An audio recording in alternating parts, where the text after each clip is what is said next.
Hello student, आज के topic में हम डिस्कस करेंगे ग्रेविटेशनल सेल्फ एनर्जी के बारे में। और साथ में एक तो हम लोग स्फेरिकल शेल के लिए देखेंगे हम लोग ग्रेविटेशनल सेल्फ एनर्जी, और सॉलिड स्फेयर के लिए भी इसी वीडियो में हम लोग इसको कंटिन्यू करेंगे। तो सबसे पहले देखते हैं कि ये होती क्या है एक्चुअली ग्रेविटेशनल सेल्फ एनर्जी। तो देखिए, आपको याद रखना है कि ग्रेविटेशनल सेल्फ एनर्जी जो है वो ग्रेविटेशनल पोटेंशियल ही है एक्चुअली। ग्रेविटेशनल पोटेंशियल, इसमें एक्चुअली होता क्या है कि हमारे पास में मिनट पार्टिकल होते हैं, मतलब सूक्ष्म कण होते हैं, जो कहाँ पे स्थित होते हैं, अनंत पे। और अनंत से हमको इसको लेके आना है और यहाँ पे हम लोगों को एक कोई बॉडी को फॉर्म करना है, ठीक है, इनको लेके। आई होप आपको समझ में आया होगा। जैसे एक चिड़िया जो है वो तिनके उठा उठा के घोंसला बनाती है, ठीक उसी तरीके से हम मिनट पार्टिकल्स को कहाँ से ला रहे हैं, इन्फिनिटी पे जो सिचुएटेड है उनको ला रहे हैं ग्रेविटेशनल फील्ड में और फॉर्म कर रहे हैं एक ऑब्जेक्ट या एक बॉडी। तो ये सब कुछ करने में हम लोगों को कुछ वर्क डन करना पड़ेगा, वर्क डन। और यही वर्क डन जो है ये क्या कहलाया जाएगा, उस बॉडी की ग्रेविटेशनल सेल्फ एनर्जी है। यूँ समझे कि जितना वर्क करेंगे वो वर्क उसकी ग्रेविटेशनल सेल्फ एनर्जी के फॉर्म में स्टोर हो जाएगा। अगर इसका मैथमेटिकल फॉर्म देखें तो इसको हम लोग लिखते हैं U is equals to minus G summation i equals to 1 to n, है ना। यहाँ पे देखिए मैं लिख रहा हूँ एम आई, एम मतलब कि मास, और किसका, एक पार्टिकल का। एक पार्टिकल है उसके कारण ग्रेविटेशनल फील्ड होगी। फिर समेशन यहाँ पे j इज इक्वल्स टू आ जाएगा i plus 1 tends to n, यहाँ पे आ जाएगा एम जे, मतलब फिर दूसरा पार्टिकल लेके आएंगे हम लोग, और इन दोनों के बीच का क्या रहेगा, सेपरेशन। तो उसको बोल दिया हमने आर आई और आर जे। अगर हम लोग इसको थोड़ा सा और सिंप्लीफाई करके लिखें तो ये हो जाएगा सीरीज को i इक्वल्स टू 1 n, यहाँ अपॉन में 2 आ जाएगा, यहाँ पे आ जाएगा summation j equals to 1 to n and j is not equals to 1, मतलब जब i की वैल्यू 1 होगी तब j की वैल्यू 1 बिल्कुल भी नहीं होगी। और आ जाएगा यहाँ पे m i m j upon में आर आई, और साथ में आ जाएगा j, ठीक है, जो कि इनके बीच की डिस्टेंस है, दो पार्टिकल के बीच की, दो या दो से ज़्यादा। हमारे पास में कितने पार्टिकल्स है, m1 है, m2 है, डैश डैश डैश, ऐसे mi पार्टिकल है, साथ ही हमारे पास में mj पार्टिकल हैं। अब अगर हम माने कि सारे पार्टिकल जो है वो आइडेंटिकल हैं, एक जैसे हैं, समरूप हैं, मतलब सभी का द्रव्यमान कितना हो जाएगा, एक जैसा हो जाएगा m। तो उस स्थिति में ये इक्वेशन जो है ये टर्न्स हो जाती है इस फॉर्म में 1/2, ये वाला 1/2 g, और यहाँ से इसको अगर हम लोग सिंप्लीफाई करें तो मिलता है n-1, और साथ में आ जाएगा m, और ये भी m हो जाएगा तो हो जाएगा m², और अपॉन में आ जाएगा यहाँ पे r, ठीक है। तो ये आ गया हमारे पास में एक ग्रेविटेशनल सेल्फ एनर्जी, एक बॉडी की इस तरीके से हमारे पास में आई है। अब हम लोग बात करेंगे gravitational self energy of a uniform spherical shell. Spherical shell, आपके पास में है एक यूनिफॉर्म स्फेरिकल शेल, ठीक है, तो जिसकी रेडियस हमने अज्यूम की है कितनी, r।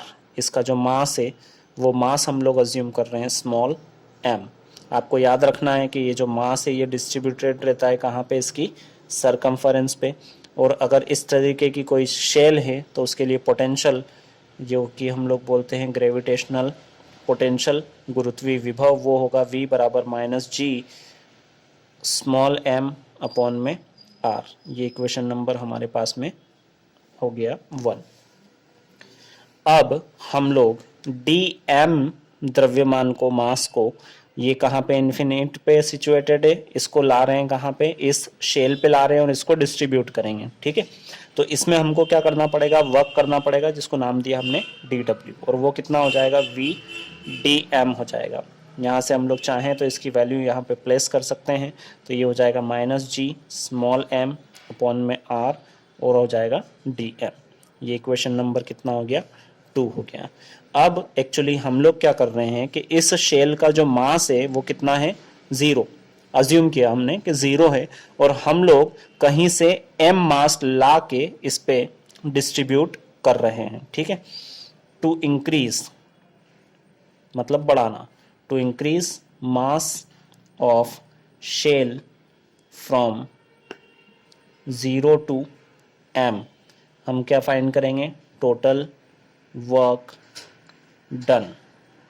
और वही टोटल वर्क डन क्या कहलाएगा, वह कहलाएगा gravitational self energy of shell, गुरुत्वीय स्व ऊर्जा। ठीक है, तो गुरुत्वीय स्व ऊर्जा को हम किससे डिनोट करते हैं? यू से। टोटल वर्क को हम लोग क्या बोल रहे हैं? डब्ल्यू बोल रहे हैं। और देखिए डब्ल्यू मतलब क्या?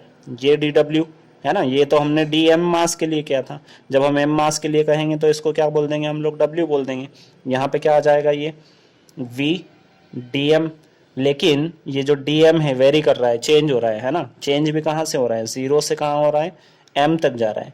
लेकिन एक और आगे इक्वेशन है, ये इस तरीके से हो जाएगा, जीरो एम मतलब वी एम की वैल्यू वी की वैल्यू रख दी हमने यहाँ पे, जी स्मॉल एम अपॉन में आर और डी एम। अब अगर इस इक्वेशन को देखोगे आप तो ये जो वैल्यू है ये वैल्यू कांस्टेंट है, जी कांस्टेंट होता है, आर कांस्टेंट होता है। ठीक है, रेडियस चेंज नहीं हो रही है, बस इस पे मास चेंज हो रहा है इसका। अब ये कांस्टेंट है तो इनको बाहर लेके आ जाते हैं, तो u इक्वस टू हो जाएगा minus G by r integration zero to capital M, यहाँ पे आ जाएगा स्मॉल एम और डी एम। अब इसको इंटीग्रेट करेंगे तो इंटीग्रेट में एक पावर जो है वो प्लस हो जाती है, यहाँ पे पावर 1 है तो कितनी हो जाएगी? 2, और जो पावर बनेगी वो कहाँ आ जाएगी? डिनोमिनेटर में। तो ये इंटीग्रेट कर दिया हमने, इसकी लिमिट क्या आ जाएगी? 0 टू m, और बनेगा माइनस जी अपॉन में क्या आ जाएगा? r, और यहाँ पे क्या आ जाएगा? u आ जाएगा। अब लिमिट अप्लाई कर दें ये m के प्लेस पे, तो ये हो जाएगा minus G by are capital M, ये चाहे तो 2 को हम लोग बाहर कर दें, ये 2 को बाहर कर दिया, m स्क्वायर हो गया। फिर ये वाली लिमिट अप्लाई कर दें 0 को, तो माइनस में क्या आ जाएगा? 0 स्क्वायर। 0 स्क्वायर मतलब कुछ भी नहीं है ना, यहाँ पे क्या बच जाएगा? m square. तो ये हो जाएगा u बराबर minus G M square upon में 2r। तो this is what? This is the gravitational self energy of a spherical shell. ये रिप्रेजेंट करता है टर्म। ठीक है।